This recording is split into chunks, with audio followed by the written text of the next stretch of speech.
Hi investment traders, welcome back to the channel. और आज है 12 नवंबर 2025 और मार्केट आज काफी अच्छा मार्केट में मूव आया।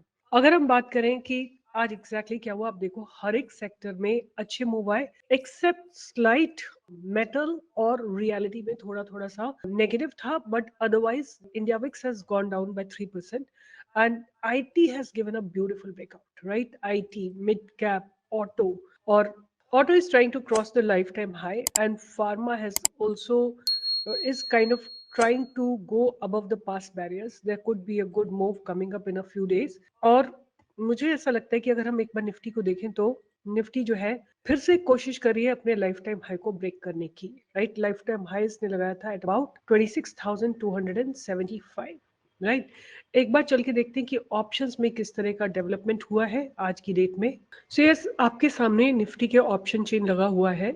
और अगर हम बात करें एग्जैक्टली क्या हुआ, किस तरह के डेवलपमेंट्स हुए हैं, सो यहाँ से देखिए आप, अगर हम एक दो तीन चार पाँच पांच कॉन्ट्रैक्ट्स अगर हम यहाँ से लेते हैं इस जगह से, और पांच कॉन्ट्रैक्ट्स इनसाइड लेते हैं, तो आप देखोगे यहाँ सारी जगह अनवाइंडिंग हुई है।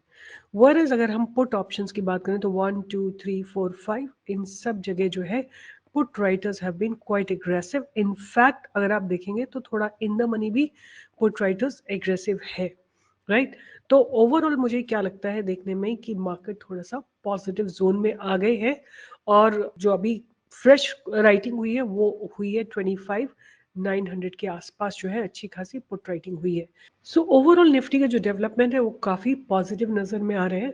अगर हम बात करें कि कौन सा सेक्टर आने वाले समय में लीड कर सकता है इस मूवमेंट को, तो आप एक चीज देखिए कि निफ्टी आईटी जो है काफी लंबे समय से अपना एक बेस बनाने की कोशिश कर रही है। निफ्टी ऑटो अपने लाइफ टाइम हाई को क्रॉस करने की तैयारी में है। निफ्टी फार्मा थोड़ा रिकवर कर रही है, तो देखते हैं अभी थोड़े समय में क्या बनती है बात, क्योंकि निफ्टी को भी अपने ये जो कंफ्यूजन जोन है इससे बाहर निकलना पड़ेगा। तो इतना आसान नहीं होगा कि ये एकदम से सीधे 26,275 को क्रॉस करेगी, तो it will take some time, right? अब बात करते हैं कि आज क्या हुआ। अगर आप देखोगे तो अभी क्या है, इस समय जो है रिजल्ट्स का सीजन है।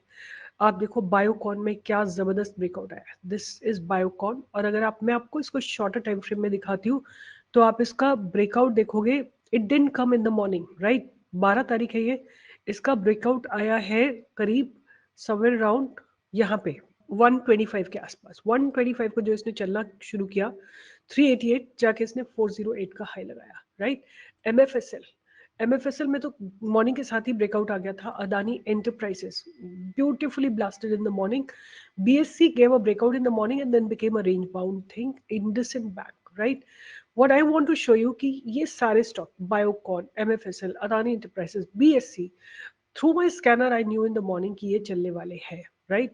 ये आपके सामने मेरा स्कैनर लगा हुआ है और ये 9:30 पे मुझे ये सारे स्टॉक्स मिल जाते हैं। Biocon, MFSL, Adani Enterprises, BSC, CDSL, CAMS, LTIM, Mankind Pharma, Bosch, Oil India, right? All of these stocks were there on my radar. इनमें से मुझे केवल दो तीन स्टॉक्स ही सिलेक्ट करने थे, तो we did these trades with our, मैंने बीएससी सिलेक्ट किया था क्योंकि मुझे उस समय अच्छा लग रहा था, बट बाकी स्टॉक्स में लेटर ऑन बहुत अच्छे अच्छे ब्रेकआउट है। एमएफएसएल हमें एंट्री नहीं दी, अदानी ने एंट्री नहीं दी, बीएससी ने एंट्री दी, बट सीडी इनमें थोड़ा सा लेट एंट्री आई थी। और एलटीआईएम also I gave in the live market. तो दो स्टॉक्स मैंने सिलेक्ट किए थे, बीएससी एंड एलटीआईएम, और इसी के लिए एक मैं वर्कशॉप लेके आ रही हूँ जहां पे मैं आपके साथ शेयर करूंगी time tested scanners on coming Sunday, which is 16th of November, from 4 to 6:30. Do join that, and the link उसका जो है आपको इसी वीडियो के पिन कमेंट में मिल जाएगा। So do join that. So anyway, आगे चलते हैं और आज बात करते हैं कि मेरे रडार पे क्या रहने वाला है। तो before I go on to what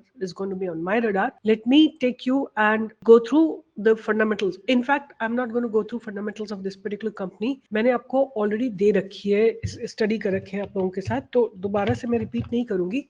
this company's name is Bel Rise, right? Bel Rise को मैं बार बार बोल रही हूँ कि ये एक लॉन्ग टर्म के लिए आपके पास एक पोजीशन इसमें रहनी चाहिए, और ये लॉन्ग टर्म का स्टॉक है। This is got a good fundamentals. मैंने इसके पूरे फंडामेंटल्स स्टडी किए हुए हैं आप लोगों के साथ, और आज इसने एक अच्छा ब्रेकआउट दिया है। उसके अलावा जो नेक्स्ट स्टॉक मेरे रडार पे रहेगा वो रहेगा जीई वर्नोवा, राइट?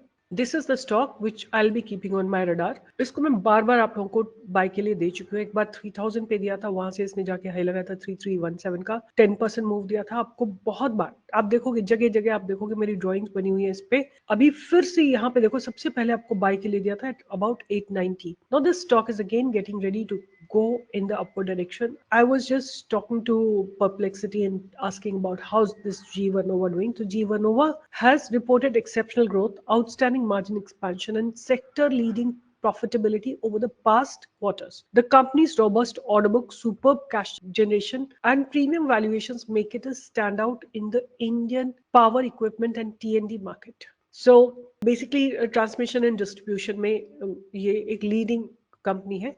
अगर हम Q2 ऑफ ईयर 26 की रेवेन्यू की बात करें तो 1538 करोड़ है, जो कि up by 38% with respect to the Q2 of year 25। And अगर हम बात करें revenue growth is 38.9% and revenue target is about 5500 to 6000 crore. And अगर हम TTM EPS की बात करें तो 35.9 है, और पैट मार्जिन की बात करें तो 19.5%, और EPS ग्रोथ की बात करें तो 150% का ग्रोथ है CAGR। तो ओवरऑल इट लुक्स गुड। अगर हम बात करते हैं कि जी वर्नोवा के पास क्या ऑर्डर बुक है, तो दे हैव अबाउट 13,110 करोड़ की order book, and they have about fresh orders growth by 102%. So overall stock अच्छा लग रहा है। अगर हम की इनसाइट्स की बात करें तो जी वनोवा TND India limited is experiencing accelerated revenue and margin growth driven by a strong execution in both domestic and export markets, right? और अगर हम बात करें तो it's a leader in its sector, and it's in growth, margins, cash flow, and order book. So this is going to, there are not much of red flags. So I will be looking into the stock called G Vernova. धीरे धीरे इसमें buying आ रही है। आप देखो the volumes are kind of drying up. उसके बाद जो नेक्स्ट स्टॉक है ना, वो रिसेंटली लिस्टेड स्टॉक है, उसकी मैं बात करूंगी। The stock name is true alt, right, which is true alt bio energy limited. 4134 crore की कंपनी है। P is about 32.4, ROC is about 14.2% and ROE is about 28.4%. अगर हम बात करें करती क्या है company, the company is one of the India's largest biofuel producers and India's largest ethanol manufacturers of year 25. It has aggregate installed capacity of 2000 kiloliters per day and an operational capacity of 1800 KLPD, accounting for a 3.6% market share. So overall आप पढ़ सकते हैं, basically they are into biofuels, and let's go and further see कि क्या हो रहा है company में। अगर हम बात करते हैं क्वार्टर एंड क्वार्टर की, तो दिस लुक्स साइक्लिक। मार्च में इनका अच्छे खासे सेल्स होते हैं, सितंबर में सेल्स थोड़ी सी डिक्लाइंड है, फिर जून की सेल्स की बात करें तो I believe it's little bit more cyclic. And अगर हम बात करते हैं कि इनके नेट प्रॉफिट्स की, तो overall they had many quarters which gave negative profit, but March 25 profit gave was about 112 crores, then 5 crores, and now it is minus 38 crore. अगर हम ईयर ऑन ईयर सेल्स की बात करते हैं तो 762 to 1223 एंड 1008। और अगर हम ऑपरेटिंग प्रॉफिट मार्जिन की बात करें तो 3 टाइम्स हो गए हैं इनके। और अगर हम बात करते हैं नेट प्रॉफिट की, तो वो भी अच्छी खासी ग्रोथ हुई है, अबाउट 4 टाइम्स की। EPS भी इनका ग्रो करा है। और अगर हम रिजर्व्स की बात करें तो रिजर्व्स भी ग्रो कर रहे हैं, इवन बोरोइंग्स थोड़ा सा डिक्लाइन हुई है। और अगर हम बात करते हैं इनके cash from operating activity, they are generating good cash from operating activity. Profits from operations are there on a year on year basis, and they are basically having net cash flow as 126 crores. Debtor days की बात करें तो decline हुए हैं, which is fine, and ROC की बात करें तो वो बेटर हुई है। अगर हम बात करते हैं कि प्रोमोटर्स होल्डिंग 70.55% है, FIS holding is 1.30%, DIS holding is 7.8%, public holding is 20.34%. So overall, not many red flags, except that some of the times the profit was negative. So this is a recently listed stock, True Alt, and ये जो stock है पहले धीरे धीरे नीचे गया है, पहले धीरे धीरे नीचे गया है ये स्टॉक, और अब जो है इसमें जिस हिसाब से बाइंग आई है और एक बेस इसने अच्छा बनाया है, ऐसा लगता है कि ये ऊपर चलने की तैयारी में है। This is getting ready to move in the upward direction, right?